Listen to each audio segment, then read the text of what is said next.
In the annals of crime history, 1963 marked the year of an audacious heist that rattled the very foundations of a British train hurtling from Glasgow to London. Laden with an astounding £2.5 million earmarked for a prestigious London bank, the train unwittingly became the prey of a gang hailed as the epitome of criminal brilliance. However, what transpired next was nothing short of a roller coaster of chaos and intrigue, featuring jaw-dropping arrests, daring prison escapes, and plot twists so wild they'd make your head spin.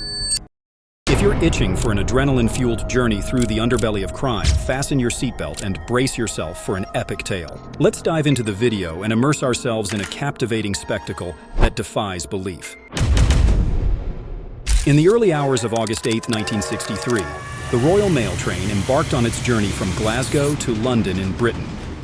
Aboard the train were Jack Mills, the seasoned driver, and his trusted assistant, David Whitby, both stalwarts of the nightly journey from Glasgow to London. Their faces had become fixtures on this route, traversed almost without fail. Accompanying them were postal workers, a common sight on trains tasked with ferrying significant bank deposits to their branches, a duty magnified on this particular day owing to the long weekend. The postal workers bore the weighty responsibility of safeguarding a cargo of £2.5 million, nestled in the front carriage of the train.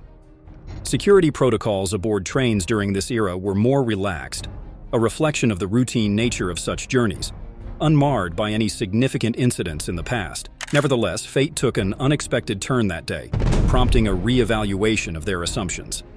Unbeknownst to the train's crew and passengers, a cunning gang of thieves had meticulously mapped out the train's route, crafting a scheme of unparalleled ingenuity to seize their target. Their plan, a testament to their criminal prowess, was meticulously orchestrated. Identifying a remote stretch of track approximately 2 hours from London, devoid of any nearby thoroughfares, they ensured their actions would unfold unnoticed in the cloak of isolation, executing their heist with surgical precision. The first thing the thieves did was to mess with the signals and cut the phone lines next to the train track. Usually these lines help in emergencies, but the thieves wanted to make sure the train couldn't contact anyone outside. Then, they needed to stop a train going really fast, about 70 miles per hour. Now, trains can't just stop suddenly like that. So, what did these daring folks do? They brought batteries and connected them to the signal pole to make the red light shine brighter than usual. And guess what? It worked. They hid near the tracks, waiting for the train to come, excited to see what would happen next. And sure enough, when the train driver, Jack Mills, saw the red signal, he quickly brought the train to a stop. He didn't know what was going on, so he sent David to the railway phone to find out. David Whitby was used to train trips and hardly ever had any problems. But when he tried to call for help, he found the wire was cut. He didn't think much of it and didn't realize the danger he was in. Just as he returned to the train to tell Jack what happened, 2 gang members came up to him, warning him not to yell or they'd hurt him. Suddenly, the rest of the gang barged into the driver's area where Jack was. They grabbed him and hit him to keep him from fighting back or calling for help. At the same time, in the other parts of the train, there were postal workers. But since the train stopped a lot, they didn't notice anything. They didn't hear any noise, and they didn't pay attention to Jack or David. Right after that, the thieves went to the back parts of the train where the postal workers were. They tied up their hands without any trouble. Then they took them, along with David, and tied them to the back of the train. The gang's plan was wild, but well thought out. While one part of the gang dealt with the postal workers at the back of the train, another group focused on separating the front compartment. This compartment held all the money, which was their main target. After separating the front compartment, they took the train driver, Jack Mills, to drive a short distance to a specific spot. There, the rest of the gang was waiting for them to unload the money. When the train reached the spot, the gang acted fast. They jumped aboard and entered the compartment holding the money. In just 15 minutes, they grabbed all the money bags, totaling 124 sacks. Then, they loaded them into 2 Land Rover vehicles painted like military cars. These vehicles had the same license plate numbers to look like they were on official duty. The whole operation went smoothly as planned by the gang. It turned out to be the biggest train robbery in British history at that time, with around £2.6 million stolen. In today's money, that would be about $73.5 million. After the thieves got away, a man came near the train tracks. He didn't know what was happening, but he could see that the train was stopped oddly. with the front part taken apart and left about a mile away. He hurried to the front part to find out what was happening. When he got there, he figured it out. Right away, Jack Mills told him to get help, but the issue was that the place where the robbery happened was far from other places. The closest farm was about half an hour's walk away. This delay helped the thieves because it gave them enough time to run away from the scene. When they were in their car, they had a device that could pick up messages from the police. At first, they didn't hear anything, but then they heard a message saying that the Royal Mail Train had been robbed. Sarge, it's me. You're not going to believe this. They've only gone and stolen the train. It took them about half an hour to get to their hiding spot. They were staying in an old farm near where the robbery happened. When they got there, they took out all the stolen stuff and put it in the house. Then, they hid the 2 Land Rover vehicles they had in a barn attached to the farm. They decided to stay there until the police stopped looking for them, and things calmed down. The gang was made up of people who had been criminals before and members of gangs from London, so they knew what they were doing. They were even surprised by how smoothly the operation went. There were about 17 of them. And it took almost a whole day to count all the money and figure out how much they had. Each person was going to get £150,000, which was about $420,000 back then, or around $4.2 million today. This operation was a painful blow to the banks and security in England. Immediately afterward, the local police and detectives headed to the crime scene. While searching for evidence, the police realized that these thieves were not amateurs. They not only succeeded in stopping the train and robbing the money, but also managed to escape without leaving any trace.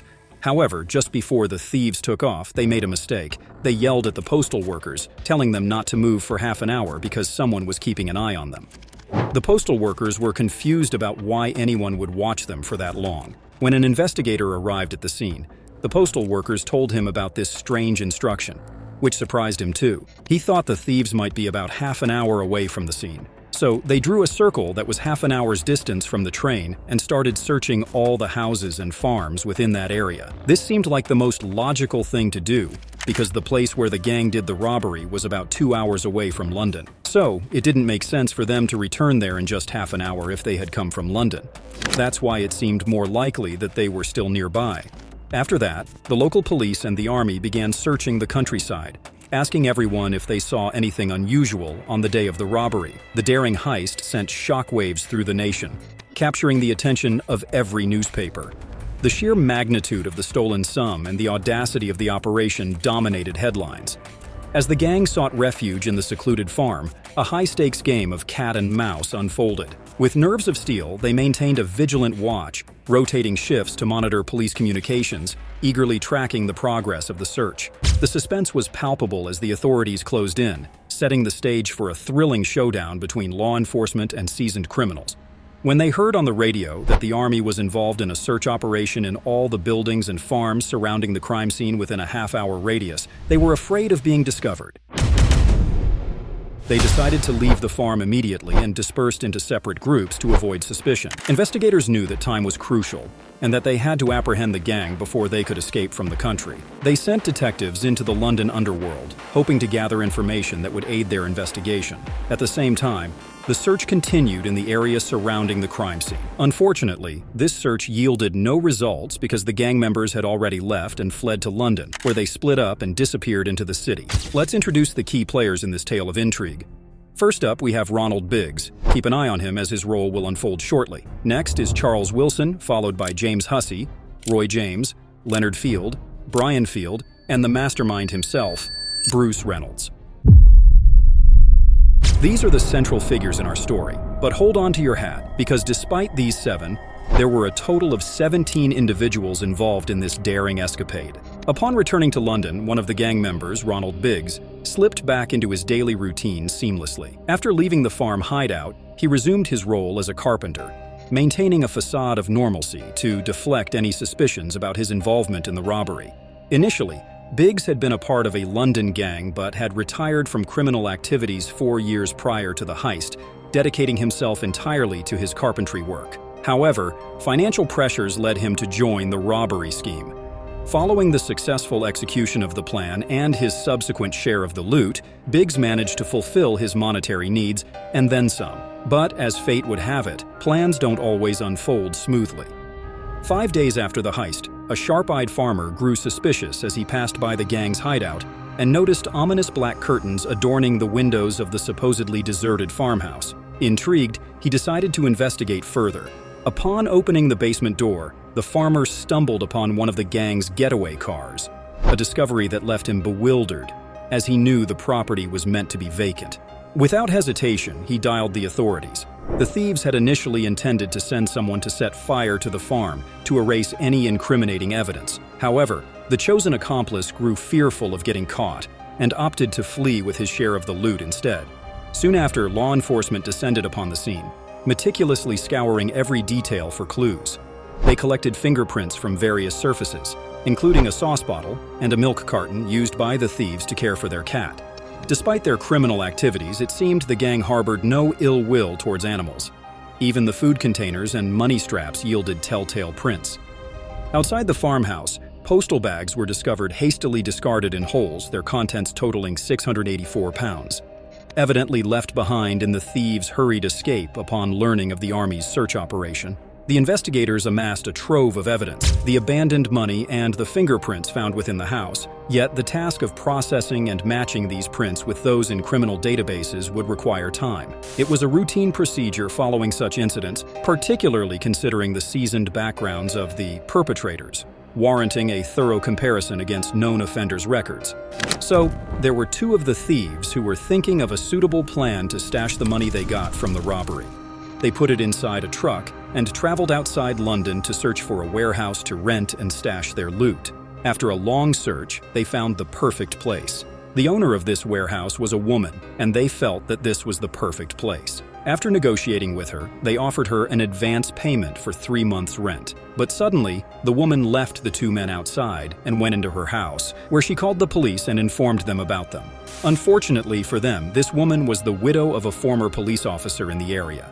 When one of them handed her a large sum to give her an advance payment for 3 months' rent, she became suspicious of him and his friend. Minutes later, the police arrived and asked for their IDs. Suddenly, they ambushed them and fled quickly. However, the police chased after them until they caught both of them. When the police searched the truck, they found over 140,000 pounds inside. Meanwhile, Ronald Biggs was following the news moment by moment. He heard that the police had uncovered the place where they had been staying, which was the farm. But his reaction was very casual, and he didn't get upset because he knew he hadn't left any evidence behind linking him to the crime. As for the detectives, after finding a huge amount of evidence, the names of the suspects started emerging one by one. When they examined the fingerprints they found on the farm, they discovered that they matched with a large number of individuals with criminal records from London gangs, and one of these individuals was specifically Ronald Biggs. This means that he is now a suspect. Upon his residence, ready to confront him. Unfortunately, only his wife was present at the time. Desperate to warn her husband, she attempted to call him, but the detectives intercepted her, preventing any chance of escape. That evening, Ronald returned home, unsuspecting of the impending confrontation that awaited him. The sight of detectives awaiting his arrival came as a shock, shattering his confidence in his ability to evade capture. Despite his initial bravado, he found himself unable to deny his involvement when faced with the overwhelming evidence presented by the authorities: fingerprints from the crime scene, the concealed money, and the incriminating discovery in his friend's truck. Under intense interrogation, Ronald confessed to his role in the operation but remained steadfast in protecting his accomplices' identities, refusing to divulge any names. While the agents had gathered enough evidence to apprehend most of the gang members, they hoped to leverage Ronald as an additional witness, bolstering their case against the remaining thieves. Following the discovery of his fingerprints at the farm, Charles Wilson became the second individual arrested. James Hussey, the third person apprehended, faced charges for renting the getaway car used by the gangpost heist. Roy James, the fourth member, was captured by police after a dramatic rooftop chase, showing a strong aversion to incarceration. The fifth arrestee, lawyer John Weeder, stood accused of aiding the gang in locating the hideout. Leonard Field, the sixth individual implicated, faced charges related to the purchase of the farmhouse where the gang sought refuge. Brian Field, the seventh person apprehended, was tracked down with the help of a bill found among the seized funds. Finally, Bruce Reynolds, identified as the mastermind, was the eighth individual linked to the operation. This robbery story was one of the most talked about stories at the time. All media outlets started reporting it and publishing its details as they unfolded. The total number of individuals arrested for involvement in this operation was 14 people. However, the police couldn't recover more than £3,000. A year after the robbery, 7 of the gang members were sentenced to 30 years in prison. Among them were Ronald Biggs and Bruce Reynolds. When the sentence was handed down, people were shocked because this verdict was not fair at all. Ronald and Bruce didn't commit murder. The other members of the gang received sentences ranging from 2 to 15 years, each according to their role in the crime. But Ronald's wild tale didn't conclude with his time behind bars. In fact, it was just the beginning. Knowing he wouldn't serve out his sentence entirely, Ronald embarked on what would become one of Britain's most infamous prison breaks. Following his trial, Ronald found himself classified as a high-security risk, closely watched by guards. However, this didn't deter his escape plans. Forming an alliance with fellow inmate Paul Seaborn, Ronald struck a deal. In exchange for helping him break free, Ronald would share his robbery spoils with Paul, who was due to be released soon. During recreation time, Paul, now on the outside, positioned a truck by the prison fence. Tossing a makeshift ladder of ropes and wood, he facilitated Ronald's climb over the barrier. With his friends inside the prison distracting the guard, Ronald made his daring escape, fleeing alongside Paul in the waiting truck. It was an act of unparalleled bravery. Months later, investigators discovered Ronald living in Paris, where he underwent plastic surgery to alter his appearance and assumed a new identity. He then ventured to Australia in 1966, prompting a pursuit that spanned continents. Despite the authorities' efforts, Ronald continually evaded capture, eventually finding refuge in Brazil, shielded by the absence of an extradition treaty between Brazil and Britain. Facing dwindling funds, Ronald reached out to a British newspaper offering to sell his sensational story. With the Brazilian government's protection, he transformed from a criminal to a celebrated figure in the eyes of many. However, his sanctuary was short-lived. In 2001, Ronald returned to Britain for medical treatment, resulting in immediate imprisonment. Released in 2009 due to health complications, he passed away several years later. It was one of the most infamous heists in British criminal history. Now, one of the men behind the great train robbery, Ronnie Biggs, has died at the age of 84. As for his fellow thieves, most were granted parole after serving a decade behind bars. And here we have reached the end of our story. I hope you enjoyed it, and don't forget to like and subscribe. You can see this amazing video for now. Until the next video, ciao.